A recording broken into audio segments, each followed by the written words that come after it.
Bueno, le cuento que tenemos un asunto profundamente delicado, muy delicado en el país. Uno más, usted diría, pues sí, uno más. La Secretaría de Defensa Nacional ya brinda atención a la diputada del PRI, Paola Gárate Valenzuela. La legisladora fue amenazada, colocaron una ofrenda de estos de muertos en la puerta de su casa, caray, ¿no? Esto fue el 10 de junio, esta corona fúnebre colocada en la puerta de su domicilio en Culiacán. Previo a esto, la legisladora ya había solicitado medidas de protección. La legisladora no ha presentado una denuncia formal. El gobierno le recomendó, situación que el gobierno le recomendó para iniciar las investigaciones.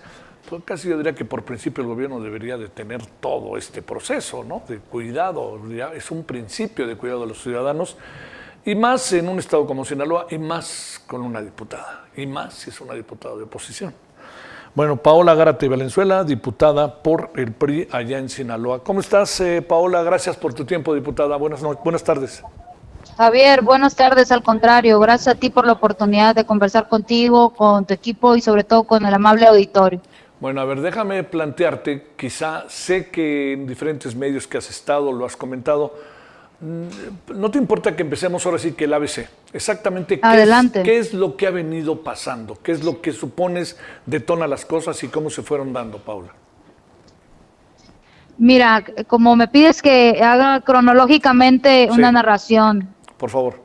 2021, en la narcoelección que instaura el narcogobierno que actualmente tenemos en Sinaloa, a mí me secuestran un día antes de la elección. Las horas más terribles de mi vida. Después de eso, no puedo denunciar ante la fiscalía local, pero lo hago en las instancias pertinentes en la materia de manera internacional. Luego asumo la dirigencia del PRI en el estado y cuestiono la falta de resultados en materia de seguridad antes de que iniciara esta narcopandemia que así ha bautizado las y los sinaloenses. Y le pido la destitución del secretario de Seguridad, en ese entonces el general Mérida, quien cuando los medios le piden su opinión de lo que yo estoy diciendo, él responde que primero se vea la cola esa mujer.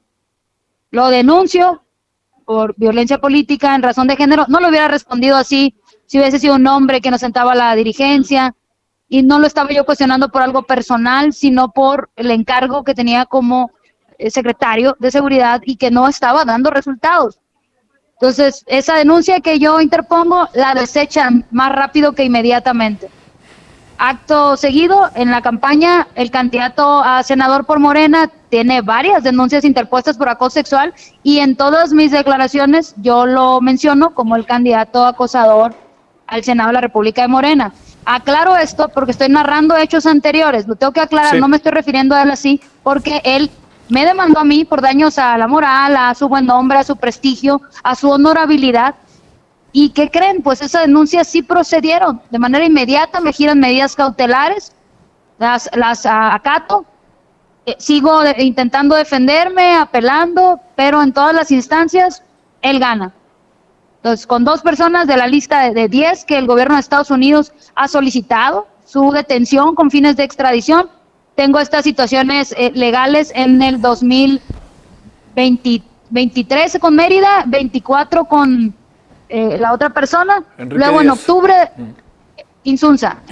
Sí, luego en el octubre del año pasado, en 2025, después de usar la tribuna para un posicionamiento fuerte pero responsable, porque estaba vinculado un secretario de Estado con la desaparición de su negocio, de su establecimiento, de varios jóvenes, entre ellos Carlos Emilio Galván Valenzuela, el joven de Guadalupe Victoria Durango, que desapareció en el Valentinos y hasta la fecha no sabe él. Cuando yo uso la tribuna es para evidenciar que no se había entregado, después de transcurrir días, semanas incluso, no se había entregado los videos de videovigilancia, no se había entregado la bitácora de personal, no se estaba colaborando con la autoridad. Entonces, ¿cómo es que seguía al frente una persona así, saliendo de usar la tribuna, saliendo del Congreso en plenas 2 de la tarde, en la colonia Guadalupe, en el primer cuadro de la ciudad?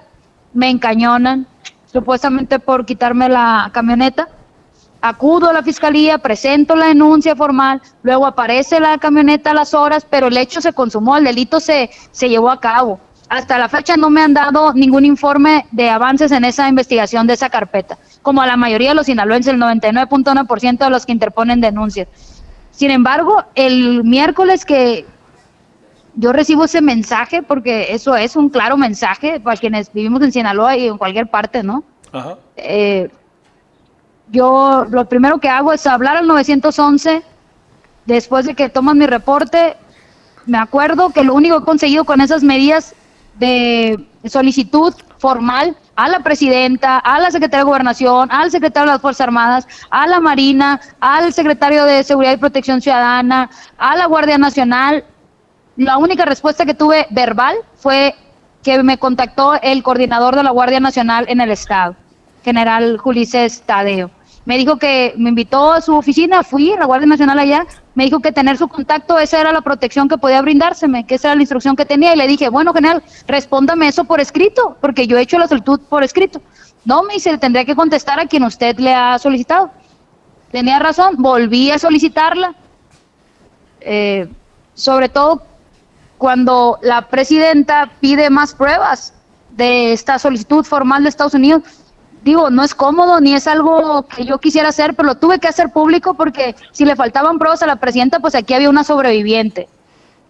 Y luego, de su propia boca, también dijo que se le había otorgado seguridad al gobernador hoy con licencia y que si cualquier diputado lo solicitaba o cualquier ciudadano se le otorgaba. Entonces volví a mandar oficio. Te doy este antecedente porque cuando me acuerdo, después de llamar al 911 y que pasan minutos que a mí me parecen una eternidad, le llamo al titular de la Guardia Nacional del Estado y le digo, oiga, usted dijo que le llamara, no sé qué tanto me proteja esta llamada, pero está pasando esto. Me pide ubicación y me dice que me va a mandar una patrulla con elementos de la Guardia y así fue. Llegaron después de que atendieron el reporte de la Policía Estatal y me pidieron que esperara a la Policía de Investigación, de la Fiscalía. La esperé, no minutos, no horas, pero la esperé, tomaron las diligencias, me tomaron la primera declaración, me solicitaron que acudiera a la Fiscalía y así lo hice.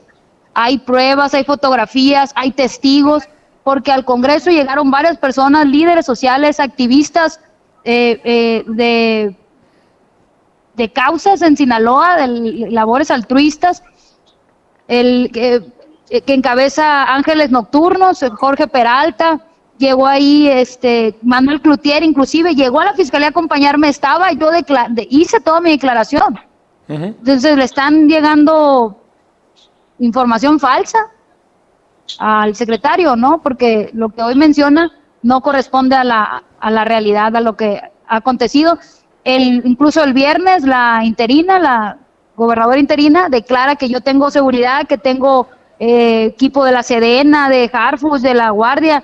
Justos minutos después me habla el coordinador de la Guardia y me dice que esa patrulla que me había estado acompañando esos del miércoles, jueves, ese viernes se iba a retirar y solamente me iba a poder acompañar una patrulla en mis traslados estrictamente oficiales. Le digo que me explique a qué se refiere porque no le entiendo. Oficialmente o por ley sesionamos 2 veces a la semana. Por ley la hora es de 11 a que termina la sesión, que se desahogan los asuntos para el cual está convocada la sesión, 2 de la tarde en promedio. Y la corona no me la mandaron a una sesión en el Congreso, no me la mandaron a mi oficina en horas hábiles, mandaron a mi casa donde se supone que una debe estar tranquila, segura, en paz, y en horas inhábiles, en la tarde-noche, ¿no? Pero así fue, desde el viernes de mediodía en adelante, pues solamente la bendición de Dios y de toda la gente que nos conoce y que sabe que esto sucede en Sinaloa y que a pesar de esto tienen que salir a hacerle frente a la vida, así estamos dispuestos nosotros a hacerlo también, a seguir luchando por defender a quienes amamos y por defender nuestro Estado. A ver, diputada, ¿qué supones? Ya lo dices, ¿no? Pero ¿cuál es la hipótesis central que tú pudieras tener respecto a estas amenazas y de dónde procederían? O sea, supongo que te lo han preguntado en muchas ocasiones, pero ¿por dónde vendría el asunto? ¿Qué es lo que piensas? Y pues te lo pregunto inevitablemente, ¿qué pasa con tus cercanos, familiares, etcétera? Porque, digamos, todos están en la misma causa, por decirlo de alguna manera. Sí, la corona traía mis apellidos, familia Gárate Valenzuela. Claro. O sea, no nada más para mí, para todas las personas que llevan mis apellidos. Sí. Entonces, es complejo, la verdad, es muy complejo, pero pues vamos a seguir luchando. Así en esa complejidad están todos los sinaloenses, aún con miedo, están teniendo que cerrar sus negocios y están luchando por reabrirlos, están perdiendo sus trabajos, y son cifras oficiales del INEGI. La crisis de seguridad ha derivado en una gravísima, nunca antes crisis económica. Los productores están al borde del suicidio, igual que los pescadores, los acuacultores, los ganaderos, empresarios, comerciantes, los jóvenes estudiantes que tienen que salir con la panza hecha nudo porque no saben si van a regresar, nuestras niñas, nuestros niños, viviendo una infancia que no tendrían por qué padecer. Sí. ¿Qué supones que hay detrás de las amenazas? O sea, ¿qué es lo que supones que detonó las amenazas? ¿Las denuncias que has venido haciendo? Mira, yo no tengo ningún problema personal con absolutamente nadie. No tengo ningún tipo de conflicto de interés, alguna transacción, alguna deuda con absolutamente nadie. Mi vida la he dedicado a la academia, doy clase en la universidad, escribo una columna desde hace muchos años en un medio de comunicación, soy activista social de siempre, he estado muy involucrada en cuestiones de asociaciones civiles, organizaciones de la sociedad civil, en la representación electoral, en la política honesta y de territorio. Entonces, no tengo otra nada más que lo que es mi responsabilidad, representar la voz de los sinaloenses que no estamos de acuerdo con la catástrofe de realidad que tenemos y el narcogobierno que está instaurado. Oye, dice... Si alguna de las personas se siente aludida, la verdad es que yo no tengo nada personal contra nadie, solamente evidencio lo que la persona en el cargo o en la responsabilidad electoral no da. Oye, pero es eso, es por parte de mi trabajo. Sí, oye, dice el gobierno federal que no tiene un solo indicio de la relación que pudiera existir entre el narcotráfico y el señor Rubén Rocha Moya. ¿Qué piensas de eso? Pues no nada más a mí me secuestraron, a miles de personas en esa terrorífica, en esa narcoelección, eso fue. Nunca antes en Sinaloa había ocurrido ni siquiera algo parecido a eso, nunca, se diga lo que se diga, el estigma que lamentablemente pudiéramos tener, eso jamás había ocurrido. Paola, pues qué bueno que estás en muchos lados y nosotros seguiremos buscándote porque es una manera también de estar contigo. Muchas gracias que estuviste con nosotros, diputada. Te agradezco, Javier, y estoy a las órdenes si me permites. ¿Sí? Espero que la Fiscalía me esté informando como lo solicité semana a semana. Este miércoles tendrían que, o jueves, que fue cuando estuve ahí personalmente, tendrían que darme un informe y si tú me permites, pues compartírtelo. Por favor, estamos en espera de él. Gracias. Gracias, Dios te bendiga. A ti, hasta luego.